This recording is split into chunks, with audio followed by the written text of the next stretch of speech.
Professor Yunus, ছাত্ররা আপনার চেয়ারে বসেছে, তাদের ডেকে না বক্তৃতা দিলেন সামনে রেখে, মেলা ইমোশনাল বক্তৃতা দিলেন আর কি। কিন্তু এই যে ছেলেগুলা চোখ হারায় আপনার সাথে এসে দেখা করতে চায়, দেখা করতে পারে না কেন? দেখা করেন না ওদের সাথে? ওদের অবদান নাই? ওরা লড়াই করে নাই? ওরা হারায় নাই কিছু? কেন দেখা করেন না তাদের সাথে? না করতেছেন চিকিৎসা, না নিচ্ছেন কোনো খবর।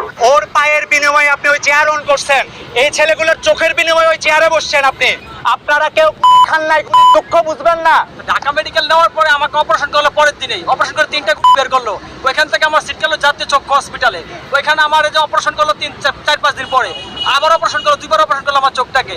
2বার অপারেশন করার পরে কেন 8টা চোখের ভিতরে থাকে যায়? আমি পঙ্গু মানুষ, মানে আমি চলতে পারি, আমার হুইল চেয়ার দিয়ে চলতে হয়। আমার হাতে দেখেন, পা দেখেন, আমাকে কেন ধরে রাখছে? আমার প্রশ্ন, আমার এখানে আসতে হয়েছে কেন? আমি এই মানুষগুলো নিয়ে এখানে কেন আসতে হয়েছে? সর্বশেষ আমার সাথে অনেক উপদেষ্টার সাথে কথা হয়েছে, তাদের কথা শুনে মনে হচ্ছে আমরা এখানে এরা এই অপরাধ করছে, এরা আহত হয়ে এরা রাস্তায় নেমে অপরাধ করছে।